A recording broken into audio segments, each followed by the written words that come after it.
Λοιπόν, εμείς θα παραμείνουμε στο συγκεκριμένο θέμα με την Συνεταιριστική Τράπεζα βεβαίως. Θα πάμε στην άλλη πλευρά, καθώς ένας από τους ανθρώπους που αναδείκνυε τα προβλήματα και δεν ξέρω αν αισθάνεται δυστυχώς δικαιωμένος, είναι ο κύριος Δημητρακόπουλος, ο οποίος έχει αναφερθεί και θα πω έχει καταφερθεί πολλές φορές κατά της Συνεταιριστικής Τράπεζας για συγκεκριμένα ζητήματα και όχι μόνο.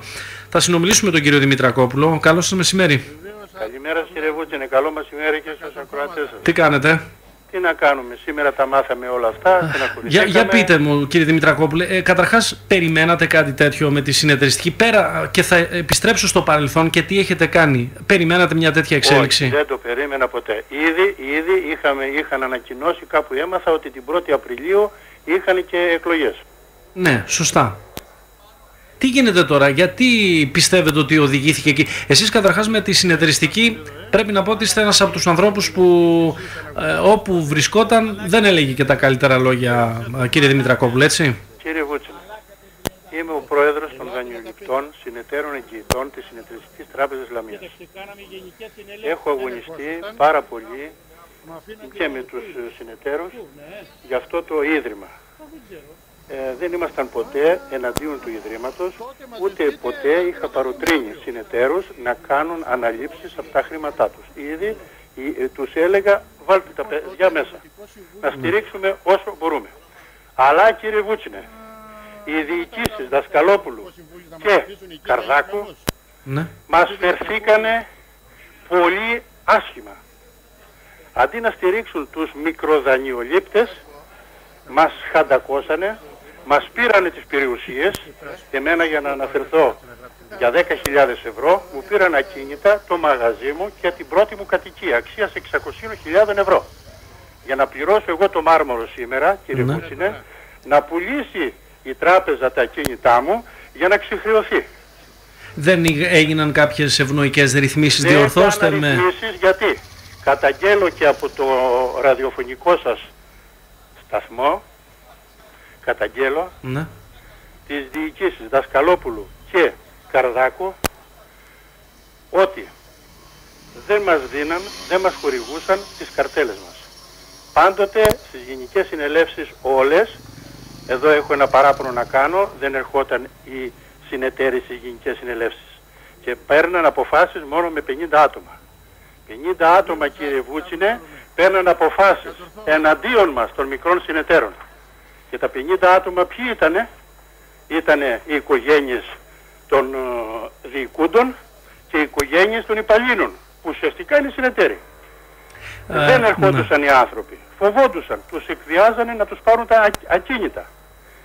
Λοιπόν, καταγγέλω ότι η κυρία Ανακρίτρια Λαμίας προ 4 χρόνια, κάθε 6 μήνες, έστειλε εντολή επάνω, εντολή έστειλε δικαστής στη Συνεταιριστική και έλεγε δώστε τα χαρτιά όλα στο Δημητρακόπουλο. Δώστε τις αποδείξεις ότι έχετε. Και τη γράφανε με 4 εντολές τα υποδήματά τους. Θεωρείτε... Δεν υπακούανε σε εισαγγελικές εντολές. Όλα αυτά εγώ τα έχω καταθέσει κύριε Βούτσινε, το ξέρουμε, και μέχρι και ο Άριο Πάγο και διερευνά και ο Άριος Πάγος. Τώρα όμως είναι μάτια. Δεν μας δώσαν τα στοιχεία μας τότε να αποδείξουμε και φαινόμαστε ότι χρωστάμε χρήματα. Θεωρείτε ότι όλα αυτά τα προβλήματα βγήκαν στην επιφάνεια, έσκασε η φούσκα, δηλαδή μου λέτε τώρα κατά μία έννοια κύριε Δημητρακόπουλε? Έσκασε η φούσκα κύριε Βούτσινε γιατί δεν μαζέψαν οι δυο διοικήσεις Δασκαλόπουλου Καρδάκου τα χρήματα που έπρεπε να μαζέψουν από μεγάλους. Άλλος πήρε 100 εκατομμύρια δραχμές, θυμάστε, άλλος 200, άλλος 500. Κυνηγάγαν τους μικρούς. Κυνηγούσαν τους μικρούς, τους μεγάλους τους είχαν αφήσει, σκόπιμα, είχαν δε παραγράψει και πάρα πολλά δις από φίλους τους. Καταλάβατε, δεν τους κυνηγούσαν όπως κυνήγησαν εμένα και άλλους μικροσυνεταίρους. Πάντως αυτή η εξέλιξη είναι η πιο αρνητική από όλες κύριε Δημητρακόπουλε, πρέπει να το ομολογήσουμε. Είναι αρνητική κύριε Βούτσινε, αλλά θυμάστε βγήκαν 2 πορίσματα από την Τράπεζα της Ελλάδος. Φάγανε τότε 22 δις, κατασπαταλίστηκανε. Τιμωρήθηκε κανένας? Και τότε πρόεδρος στην Τράπεζα της Ελλάδος κύριε Βούτσινε ήταν το 2000 ο σημερινός μας πρωθυπουργός, ο κύριος Παπαδήμος. Πού είναι τα πορίσματα αυτά, γιατί τα άφαψε τότε? Γιατί δεν τιμωρηθήκαν οι υπεύθυνοι, κύριε Βούτσινε? Δεν θα φτάναμε σε αυτά τα σημεία. Θεωρείτε ότι αν είχαν γίνει κάποιες κινήσεις τότε που εσείς προειδοποιούσατε, θα ήταν σε καλύτερη? Δεν θα γινόταν αυτά σήμερα βεβαίως, και θα είχαν κυνηγήσει τους μεγάλους, θα είχαν πάρει τα λεπτά τους μεγάλους. Δεν το κάνανε όμως. Και από τότε έχω μάθει ότι έχουν βγει και άλλα πορίσματα. Κάθε χρόνο η Τράπεζα της Ελλάδος βγάζει πορίσματα καινούρια. Δεν τα μαζεύαν τα λεφτά αυτοί, αλλά κυνηγούσαν τον κάθε μικρόν που τον είχαν στο χέρι. Η εξέλιξη είναι πολύ αρνητική. Τώρα πείτε μου, κύριε Δημητρακόπουλε, το αύριο ο κύριος Καρδάκος, τον ακούσατε φαντάζομαι λίγο πριν, είπε ότι τα χρήματα δεν χάνονται. Έχει καταστρέψει τη μισή φθιότητα, δεν μας έδινε τις καρτέλες. Δεν μπορέσαμε να αποδείξουμε το δίκιο μας. Είναι εγκληματίας. Τώρα, τα χρήματα πάντως, όποια χρήματα είναι που έχει ο κόσμος, είναι διασφαλισμένα, μας είπε ο κύριος Καρδάκος. Τώρα βέβαια είναι ένα θέμα με τους εργαζόμενους. Μόνο δεν πρέπει να χαθούν.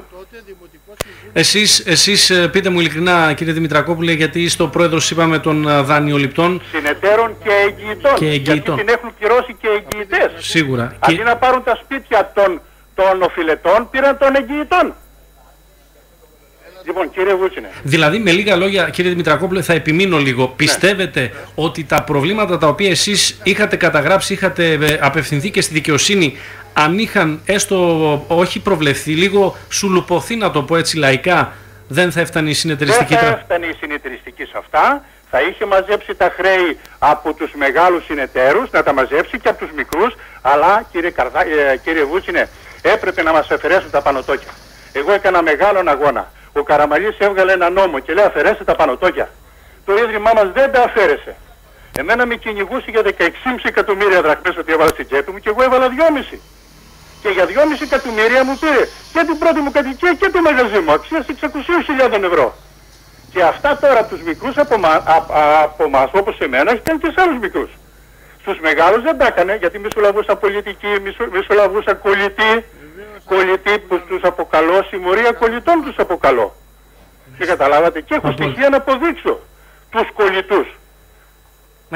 Λοιπόν, δεν έχουμε πολύ χρόνο γιατί πρέπει να πάμε σε διαφημιστική. Λίγο να πω και εγώ τώρα. Έχουμε 2 λεπτά, σας ακούω. 2 λεπτά έχουμε, αρκετά είναι. Καλό λοιπόν, κύριε Βούτσινε, όλους τους συνεταίρους δανειολήπτες εγγυητές να περάσουν από τα γραφεία του συλλόγου μας, Καποδιστρίου 12 στη Λαμία, ώστε όλοι μαζί να απευθυνθούμε πλέον στον εκαθαριστή της Τραπέζης της Ελλάδος, κύριο Πετράκογλου. Να πάμε πάνω να τον δούμε. Τι θέλετε να του πείτε, τι να του πείτε, κύριε Δημητρακόπουλε? Ακούστε, κύριε Βούτσινε, διότι εκκρεμούν σε βάρος της Συνεταιριστικής Τράπεζας Λαμίας πολλές αγωγές και ανακοπές, και με τους νομικούς μας να διευθετήσουμε όλες αυτές τις εκκρεμότητες. Δεν καταλάβατε? Απόλυτα, μάλιστα. Κύριε Δημητρακόπουλε, σας ευχαριστώ για το χρόνο σας. Εσείς πάντως αυτό που λέτε στο διατάφτα να πω είναι ότι ήταν μια φούσκα, δεν ενήργησαν σωστά οι διοικήσεις, οι προηγούμενες διοικήσεις και φτάσαμε εδώ, έτσι. Ήτανε διαπλεκόμενοι, κύριε Βούτσινε, όλοι τους. Ήτανε διαπλεκόμενοι, η διαπλοκή ήταν πολύ μεγάλη.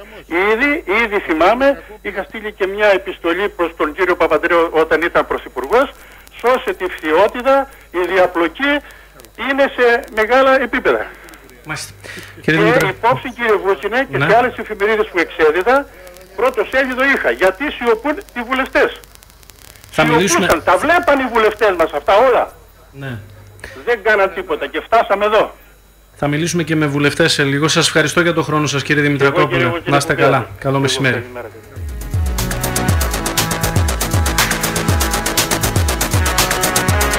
Λοιπόν, θα πάμε σε διαφημιστικά μηνύματα. Επιστρέφουμε σε λίγο γιατί ο βουλευτής